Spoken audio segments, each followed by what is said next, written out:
구약 217페이지 민수기서 13장 25절부터 14장 10절까지입니다. 저와 함께 교독하도록 하시겠습니다. 40일 동안 땅을 정탐하기를 마치고 돌아와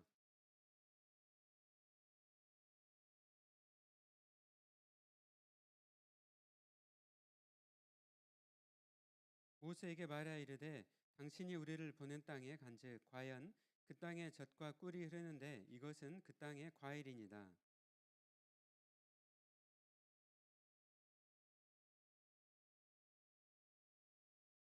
아말렉인은 남방 땅에 거주하고 헤딘과 여부스인과 아모리인은 산지에 거주하고 가나안인은 해변과 요단가에 거주하더이다.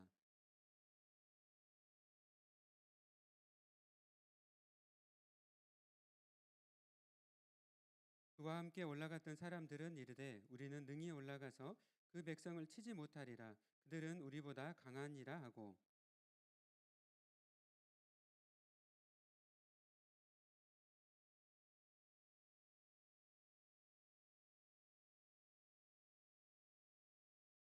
거기서 네피림 후손인 아낙 자손의 거인들을 보았다니 우리는 스스로 보기에도 메뚜기 같으니 그들이 보기에도 그와 같았을 것이니라.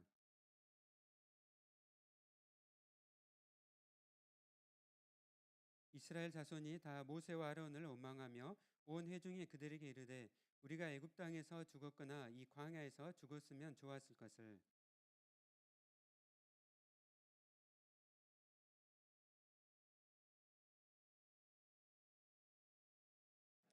이에 서로 말하되 우리가 한 지휘관을 세우고 애굽으로 돌아가자 하매 그 땅을 정탐한 자 중 눈의 아들 여호수아와 여분네 아들 갈렙이 자기들의 옷을 찢고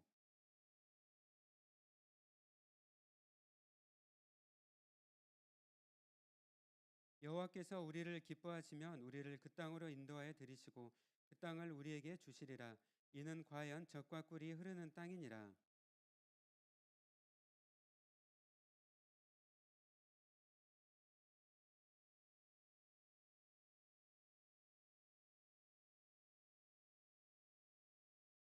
함께 읽겠습니다. 온 회중이 그들을 돌로 치려 하는데 그때 여호와의 영광이 회막에서 이스라엘 모든 자손에게 나타나시니라. 아멘. 이 시간 역대상조에서 나오셔서 특송하도록 하겠습니다.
혹시 이쪽으로 더우신가요?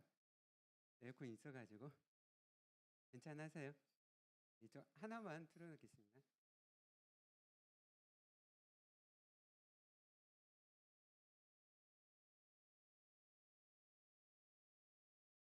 네, 오늘 찬양이 오늘 또 저희 오늘 보실 또 말씀과 또 이어지는 그런 또 그냥 찬양이었던 것 같습니다. 하나님께서 우리의 길을 만드시고 또 길을 인도하십니다. 지금 이제 민수기서 말씀을 보고 있잖아요. 민수기서는 넘버즈라는 그 인구조사의 의미도 있지만 더 큰 의미는 미드바르, 그러니까 광야에서라는 뜻인 것이죠. 그래서 이스라엘 백성을 하나님께서 광야에서, 그러니까 바로 이렇게 가나안으로 가면 11일 길인데 이렇게 뺑 돌아가지고 데리고 가시면서 하나님이 어떤 하나님이신가를 보이시고 위대하신 하나님이신, 그리고 사랑의 하나님, 거룩하신 하나님을 보이시면서 이렇게 돌아가면서 이렇게 훈련을 또 시키십니다. 그 가운데 이제 저희가 읽은 말씀은 이스라엘이 광야 생활하는 가운데서 어떻게 보면 최악의 사건이라고 할 수가 있죠. 금송아지 숭배 사건과 함께 최악의 사건으로 기록되고 있지만 동시에 아주 중요한 사건이라고 할 수가 있습니다. 이 사건의 그 본질을 이해하는 것이 이렇게 중요한데요. 여러분이 아마 가나안 그 정탐꾼 그 이야기는 굉장히 많이 들으셨을 거예요. 주일학교 때부터도 많이 들으셨을 것 같고요. 가나안을 정탐하고 돌아온 다수의 지도자들이 이제 보고를 하는데, 그들이 하나님의 목적과 뜻에 반하는 그런 이제 보고를 하고, 그래서 이스라엘 백성이 하나님께 이제 반역을 하고 그 가운데 이제 한 지휘관을 세워가지고 애굽으로 이렇게 돌아가자고 이렇게 합니다. 그러니까 이 반역의 사건이었죠. 어, 저는 예전에 이렇게 성경을 읽을 때, 그 가나안 정탐 그 보고 때문에 그 이스라엘이 1세대가 광야에서 다 죽고, 또 그렇게 또 모세는 또 가나안에 들어가지 못하고 또 그렇게 심판을 받았는가 생각을 했던 적이 있었는데요. 이 사건이 그냥 단순한 사건이 아니라 왕 대신 하나님의 말씀, 그리고 하나님께서 그 명령을 이제 그 목적지, 최종 목적지는 가나안에 들어가서 하나님 나라를 이루는 거 있잖아요. 그것을 반대하고 다시 애굽으로 돌아가고자 했던 그런 이제 반역의 그런 사건이었습니다. 그렇기 때문에 하나님께서 큰 심판을 하신 거죠. 그 심판에도 불구하고 자비와 인자가 풍성한 하나님께서 긍휼을 이렇게 베푸시는 거예요. 오늘 말씀은 우리에게도 아주 중요한 말씀입니다. 우리의 인생길에서도 우리가 이 광야길을 가는데 무엇보다도 하나님을 아는 것, 그리고 하나님을 아는 것 가운데 하나님을 신뢰하고 그 말씀에 순종하며 나아가는 것. 우리의 이 광야길에서 하나님께서 오늘 말씀을 통해서 우리에게도 말씀을 하십니다. 오늘 본문 말씀 앞에 13장 그 1절에 3절을 읽어보면은요, 여호와께서 모세에게 말씀하여 이르시되 사람을 보내어 내가 이스라엘 자손에게 주는 가나안 땅을 정탐하게 하되 그들의 조상의 가문 각 지파 중에서 지휘관된 자 한 사람씩 보내라. 모세가 여호와의 명령을 따라 바란 광야에서 그들을 보냈으니. 네, 지금 이제 시내산을 출발해가지고 시내산에서 한 1년 정도 머무면서 십계명과 율법을 받고 성막을 짓고 그리고 하나님을 예배드려 모든 준비를 했어요. 그리고 이제 광야로 이렇게 나간 것이죠. 그 광야를 이제 지나서 이제 그들이 바란 광야에 오게 됐습니다. 저도 예전에 이제 이 광야 시내산부터 해가지고 쭉 한번 올라가 봤어요. 근데 정말 풀 한 포기도 없고 광야입니다. 그런데 점점 이제 가나안이 가까울수록 조그만 풀이나 이 가시나무 같은 것들이 점점 이렇게 등장을 하는 거예요. 그러니까 이 바란 광야인데 오늘 제가 읽었던 26절을 보면요, 바란 광야 가데스에 이르렀다고 합니다. 가데스. 여러분 가데스 바냐 들어보셨어요? 가데스 바냐. 되게 이스라엘을 이야기하면요, 남쪽 끝은 가데스 바냐. 그래서 이 가데스 바냐는 이제 이 가나안의 남쪽 끝인 것이죠. 그 경계에 지금 이르는 것이에요. 근데 이곳에서 이제 하나님께서 가나안에 정탐꾼을 이렇게 보내십니다. 사실 이 민수기 말씀이 동시에 신명기 1장에도 또 기록되고 있어요. 거기에는요, 이제 이스라엘 백성이 이 정탐꾼을 이렇게 보내달라고 요청을 해요. 하나님께서 이 가데스 바네아에 왔는데 가나안을 정복하라 하시거든요. 근데 이스라엘이 정탐꾼을 보내시면 어떻습니까? 이렇게 이야기를 하는 거죠. 그러니까 하나님께서 그것을 좋게 생각하시고 보내시는 거예요. 그러면 왜 이제 정탐꾼을 하나님께서 보내셨을까? 바로 이렇게 정복을 하면 되는데, 그것은 그 앞에 이제 11장, 12장을 보면 알 수가 있어요. 우리가 성경을 읽고 해석할 때 전후 문맥을 이렇게 읽는 것이 굉장히 이제 중요합니다. 그러니까 성경을 우리가 읽고 또 암송하고 할 때 그 본문에서 또 이해가 안 되면 그 앞에 이렇게 살펴보는 거죠. 그것은 이스라엘이 광야에서 하나님께 불순종하고 불평과 또 그들이 그 탐욕 가운데 그들이 이렇게 죄를 지어요. 그래서 그들이 이제 머뭇머뭇하는 거예요. 그리고 미적거립니다. 그래서 하나님께서 이제 정탐꾼을 보내게 하셔가지고 이 약속의 땅을 보게 하셔서 하나님의 이 약속을 성취하신다라는 것을 바라보게 하신 것이죠. 그래서 이제 특별히 지도자들을 뽑아가지고 하나님께서 이제 맡겨주신 사명을 그들이 이렇게 수행하도록 하셨습니다. 이제 드디어 이제 모세가 지휘관을 뽑아가지고 가나안으로 이제 보냈습니다. 그들은 이 땅의 지형이나 또 거주민, 비옥함의 여부 등을 조사하고 그 땅의 실과를 이렇게 가져오는 그런 일들을 이제 감당을 했어요. 그들이 가나안을 가느냐 안 가느냐 그것을 그 여부를 결정하는 것이 아니라 하나님께서 이 약속을 이루실 것을 그들이 확신하고 그 땅을 가서 조사하고 오는 것이죠. 믿음으로 그 땅을 바라보며 그들이 나가야 됐습니다. 그들이 40일 동안 남북으로 해가지고 거의 한 354km 정도를 다녀오게 됩니다. 여러분 354km면 광주에서 한 어디 정도까지 되죠? 서울까지 정도 되겠죠. 그러니까 광주에서 한 서울까지 갔다 온 거예요. 갔다 오면서 여러 가지 이제 보고를 하고 그리고 포도송이를 막대기에 꿰어먹고 오는 거예요. 여러분 이스라엘에 가면은 과일이 진짜 맛있어요. 크고 맛있습니다. 왜냐하면은 이 지중해성 기후 때문에 지중해와 동쪽 오른쪽에 또 사막이 있어요. 그래서 햇빛이 내리쬐고 바람이 불고 이런 환경은 아주 과일이 달고 맛있는 그런 이제 환경이죠. 그래서 이 포도가 굉장히 크고 맛있어요. 그거를 이제 따고 온 거죠. 그래서 이스라엘 백성이 젖과 꿀이 흐르는 땅이라고 그렇게 생각할 수 있는 그런 땅이었습니다. 여기까지는 이제 문제가 없었죠.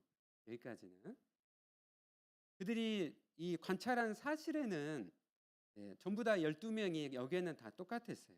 젖과 꿀이 흐르는 땅, 그곳에 안악자손이 있는 것, 그리고 가나안 족속들이 사는 것에 대해서는 모두가 동일했어요.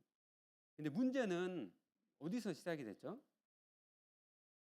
문제는 그 사실에 대해서 해석하고 바라보는 관점의 차이가 있었다는 거죠. 그러니까 여호수아와 갈렙은 하나님을 바라보는 가운데 믿음의 눈으로 그 땅을 봤어요. 하나님께서 약속하셨는데 하나님은 신실하시게 그 약속을 이루실 것이다. 이 가나안 땅을 쭉 다니면서 리서치도 하고 쭉 조사를 이렇게 하죠. 그 가운데 키가 큰 그 아낙 자손들 2m가 넘었다고 해요.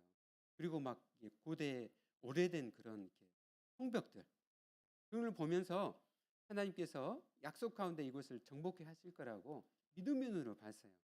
그러나 나머지 10명의 사람들은 그러한 믿음의 눈이 아니라 세상적인 관점에서 그것을 본 것이죠. 그래서 이 10명의 다수의 사람들은 27절을 보면은 당신이 우리를 보낸 땅이라고 표현을 하고 있어요. 그러니까 하나님의 약속을 빼고 그곳을 모세가 우리를 보낸 땅, 그래서 그 땅은 거주민을 삼키는 땅이라고 이야기를 하는 것이죠. 그러나 민수기 14장 8절을 보면은 여호수아 갈렙이 여호와께서 우리를 기뻐하시면 우리를 그 땅으로 인도하여 드리시고 그 땅을 우리에게 주시리라. 이는 과연 젖과 꿀이 흐르는 땅이니라. 뭐가 다르죠? 주어가 다르죠. 주어가. 10명은 당신이 모세가 보낸 땅이라고 했다면은 여호수아 갈렙은 주어를 누구로 이야기하고 있죠? 여호와께서 우리를 기뻐하시면 우리를 그 땅으로 인도하여 주시고 그 땅을 우리에게 주시리라.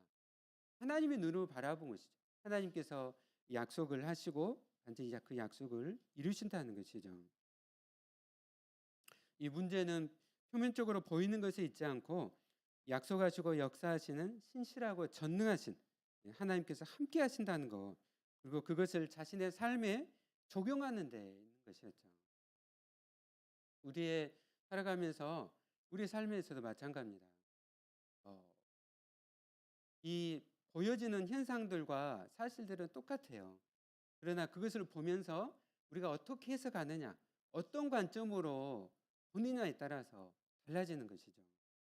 믿음의 사람들은, 하나님의 백성들은 하나님의 말씀과 하나님의 관점에서 세상을 보고 해석하는 것이죠. 이제 이 보고를 했어요. 메이저 리포트와 마이너 리포트잖아요. 10명이 리포트를 하고 2명이 이제 또 리포트를 했어요. 그것을 듣고 있던 200만 명의 백성들은 누구의 리포트 의견을 따랐습니까? 네, 그렇죠. 다수의 의견을 따랐습니다. 이게 일반적으로 하는 사람들의 방식이에요. 오늘날에도 다수결에 부출하잖아요. 되게 그 사회에서 어떤 의논과 의견이 나오게 되면은 되게 다수가 이야기하는 걸 따라 사람들이 많이 이렇게 따라가요. 그러나 다수의 견해들을 받아들인 결과 아주 참혹하고 처참한 결과를 오늘 맞이하게 됐습니다. 온 회중은 소리를 높여서 밤새 통곡을 했어요. 그것은 그냥 슬픈 것이 아니라 이제 지도자였던 모세와 아론을 원망을 한 것이죠.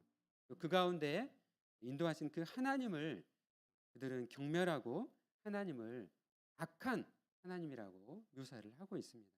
14장 2절 3절을 보면은 우리가 애굽 땅에서 죽었거나 이 광야에서 죽었으면 좋아할 것을 어찌하여 여호와가 우리를 그 땅으로 인도하여 칼에 쓰러지려 하는가. 하나님은 어떤 하나님이란 것이죠? 우리를 죽이는 하나님, 악한 하나님이라는 것이죠.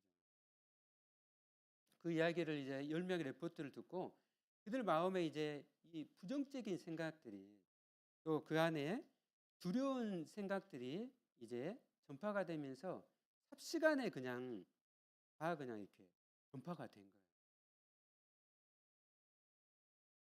그리고 그들은 이제 그 두려움 가운데 지휘관을 세워가지고 애굽으로 돌아가자라고 이렇게 결정을 하는 거죠. 그 두려움 가운데 이제 하나님을 악한 하나님으로 생각하고 반역으로. 오늘 이렇게 그들이 잘못된 결정, 불신앙적인 결론을 또 내리게 된 원인이 무엇일까 깊이 한번 생각을 하게 됐습니다. 네. 그동안에 하나님께서 홍해를 가르치고 또 하늘의 구름기 등 불기둥으로 인도하시고 또 만나와 메추라기를 먹여주시고 또 아말렉 족속을 다 멸하게 하시고 그렇게 하셨잖아요. 그리고 이제 이곳까지 왔는데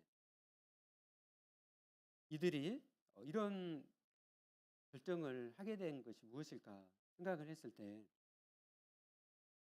두려움이라고 생각합니다. 두려움. 삽시간에 그 두려움이 다 이렇게 잡아버린 것이죠. 그리고 그 가운데 크신 하나님을 바라본 것이 아니라 자신들이 가나안의 안악 자손 앞에서 메뚜기처럼 보였다. 자기들이 하나님이 존귀한 백성으로서, 올가 백성으로서, 지상장 나라로서 존귀한 생각을 하는 것이 아니라 메뚜기와 같다. 우리는 정말 메뚜기와 같다라고 그렇게 생각을 한 것이죠. 두려움이 엄습을 했습니다. 그 두려움은 눈앞에 보이는 지도자들인 모세와 아론을 향한 원망을 가져왔고, 그리고 자신이 믿음으로 걸었던 모든 여정에 대해까지 다 후회를 한 것이에요. 내가 예수님 믿고 이렇게 주님을 위해서 헌신해 왔는데 왜 이런 어려움에 내 인생이 지금 닥치고 있는 거지? 그 모든 걸 막 이제 다 막 후회를 하는 거예요. 그 두려움은 삽시간에 우리의 이성을 마비시키고 하나님의 선하신 의도를 왜곡시키는, 예, 그런 비합리를 가져옵니다. 그러니까 이성적인 생각들조차도 할 수 없게 만드는 것이죠. 이런 두려움에 쌓여 있는, 그리고 하나님께 불순종하고 반역하는 이러한 이스라엘 앞에서 오늘 하나님을 바라봤던 사람들이 있었어요. 네 사람이 있어요. 네 사람. 지금 200만 명이죠. 200만 명. 그러면 몇 명이죠? 199만 9,996명. 이 6명은 너무나 그냥 두려움이 사로잡혀가지고 이렇게 있는데, 먼저 모세와 아론이 그들이 엎드려졌습니다. 엎드렸다는 것은 그냥 이 사람들이 두려워가 엎드렸다는 이야기가 아니라 그 순간 거기에서 하나님을 바라본 것이죠. 하나님을 경외하는 가운데, 하나님께 모든 걸 의지하고 그곳에서 엎드렸습니다. 하나님의 은혜를 의지한 것이죠. 그리고 이스라엘 백성에게 보인 거죠. 우리가 엎드렸는데 너희가 다 하나님을 바라보고 하나님 앞에 엎드려야 된다는 것이죠. 근데 이스라엘은 더 완악해가지고 자신의 악을 고집합니다. 그러니까 이제 그 옆에 또 있었던, 또 가나안의 정탐꾼으로 다녀왔던 여호수아 갈렙이 어떻게 합니까? 옷을 찢었다 해서 옷을 찢었어요. 옷을 찢는다는 것은 굉장히 중요한 표현이에요. 옷을 찢고 그들에게 믿음을 촉구합니다. 하나님께 회개를, 하나님 앞에 돌아오도록 촉구를 하고 있어요. 우리 아주 중요한 말씀인데요. 민수기 14장 7절에서 9절 말씀 다 같이 읽어보도록 하겠습니다. 네, 시작. 이스라엘 자손의 온 회중에게 말하여 이르되 우리가 두루다니며 정탐한 땅은 심히 아름다운 땅이라. 여호와께서 우리를 기뻐하시면 우리를 그 땅으로 인도하여 드리시고 그 땅을 우리에게 주시리라. 이는 과연 젖과 꿀이 흐르는 땅이니라. 다만 여호와를 거역하지는 말라. 또 그 땅 백성을 두려워하지 말라. 그들은 우리의 먹이라. 그들의 보호자는 그들에게서 떠났고 여호와는 우리와 함께 하시느니라. 그들을 두려워하지 말라 하나. 아멘. 여호수아와 갈렙이 오늘 두 번이나 말씀을 하고 있어요. 두려워하지 말라. 두려워하지 말라는 것이죠. 또 가나안의 백성들은 우리의 밥이다, 우리의 먹이다는 것이죠. 그들의 보호자는 그들에서 떠났고 그들이 믿고 있는 신은 다 죽었다. 그러나 여호와 하나님은 살아계셔서 우리와 함께 하시고 우리를 인도하신 하나님이시다. 왕이 되신 하나님을 바라보며 너희는 두려워하지 말라는 것이죠. 여러분, 두려움을 용기로 바꿀 수 있는 힘은 어디에 있다고 생각합니까? 여러분, 그 이순신 장군 있잖아요. 명랑해전에서 300척의 왜군 함대를 불과 13척의 조선 함대로 맞섰잖아요. 그가 그곳에서 이야기를 했어. 이순신이 그 정말 300대 13, 그리고 이미 일본군이 그냥 이 정의들한테 다 휩쓸고 있었잖아요. 그 가운데 두려움을 용기로 바꿀 수만 있다면은 이 전쟁을 300대 13이지만은 이것을 승리로 이끌 것이다. 그리고 병사들에게 이렇게 이야기를 하고 나가가지고 그곳에서 승리로 바꾸잖아요. 여러분, 오늘 이 두려움 속에 있는 이스라엘 백성들, 그들에게 여호수아와 갈렙이 외치고 있는 거예요. 두려움을 용기로 무엇이 바꿀 수 있는가? 하나님께서, 여호와 하나님께서 우리와 함께 하신다는 것이죠. 하나님을 바라보라는 것이죠. 너의 눈을 크게 뜨라는 것이죠. 여러분 살아가는 가운데 두려운 환경들 앞으로도 계속 닥칠 거예요. 그럴 때마다 내가 우쭐이고 두려워 물러서고 내가 애굽으로 돌아가는 것이 아니라 눈을 크게 뜨고 그동안 우리와 함께 하셨던 하나님, 그리고 내 안 내주하시며 임재하신 하나님, 그리고 나의 모든 삶 가운데 그 약속을 이루실 하나님을 여러분 눈을 크게 뜨고 여러분 바라보십시오. 아멘. 하나님이 함께 하신 것을, 그동안 함께 하셨던 그 하나님을 우리가 눈을 크게 뜨고 바라볼 때 우리는 그 두려움을 용기로 바꾸고 우리가 믿음으로 앞으로 나가게 될 것입니다. 그리스도인은, 성도는 뒤로 물러가 침륜에 빠질 자가 아니요 하나님의 약속 믿음을 가지고 주님의 사명을 붙잡고 앞으로 나가는 사람들입니다. 여러분, 갈렙이 여호수아서 14장을 보면은요, 그가 40년이 지나고 나서 그가 이제 가나안에 들어가고, 그리고 이 그곳에서 헤브론 앞에 오게 돼요. 그가 이제 나이가 많았음에도 불구하고 그는 백발이 휘날렸죠. 그때는 이제 그는 여전히 신실하시고 역사하시는 크신 하나님을 눈을 크게 뜨고 바라봤어요. 그리고 용기를 가지고 그 땅을 정복하게 됩니다. 네, 이 땅을 저희가 바라보려 하는 것이죠. 하나님은 약속을 하시고 그 약속을 반드시 이루시는 하나님이십니다. 여러분이 두려움을 가지고 있다면은 그 두려움을 회개하시길 바랍니다. 평생 우리 앞에 대적이 사라지고 우리를 두렵게 하는 현실의 문제가 사라진 일은 벌어지지 않을 거예요. 기독교는 초현실주의가 아니에요. 있는 걸 가지고 없다라고 말하는 것은 기독교가 아닙니다. 분명히 우리 앞에 그런 장벽들과 그런 환경들은 계속적으로 일어날 거예요. 하나님은 그 모든 두려움의 문제들을 해결해 주시는 대신에 우리에게 눈을 크게 떠서 하나님을 보게 하시고 그리고 두려움을 제거하심으로 우리를 그렇게 길러 가십니다. 이것이 하나님의 방법입니다. 여러분, 두렵게 하는 현실 앞에서 갈렙과 여호수아처럼 여러분 믿음으로 이렇게 말하시기를 바랍니다. 여호와는 우리와 함께 하시느니라. 그들을 두려워하지 말라.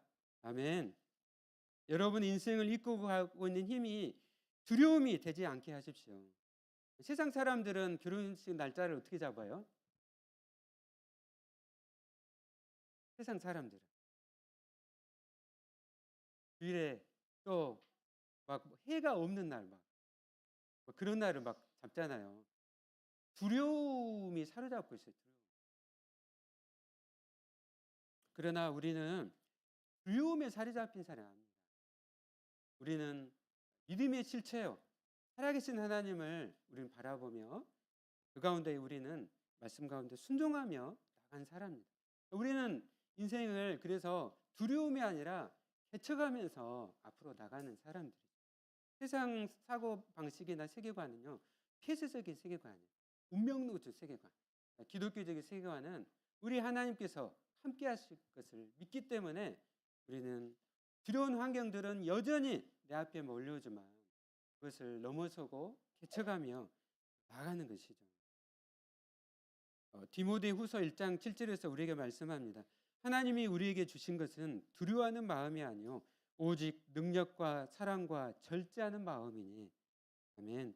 요한일서 4장 18절입니다. 사랑 안에 두려움이 없고 온전한 사랑이 두려움을 내쫓나니. 주님의 사랑이 우리 안에 충만하기에 두려움이 내쫓겨지는 것이죠. 우리의 인생에 실패가 찾아오고 또 심지어는 암과 같은 그런 질병도 찾아오고 또 가족에 어려운 일도 막 생기고 내가 예상치 못한, 나는 성실하고 열심하게 이렇게 살아오고 준비를 해왔는데 예상치 못한 그런 일들이 막 생기는 거예요.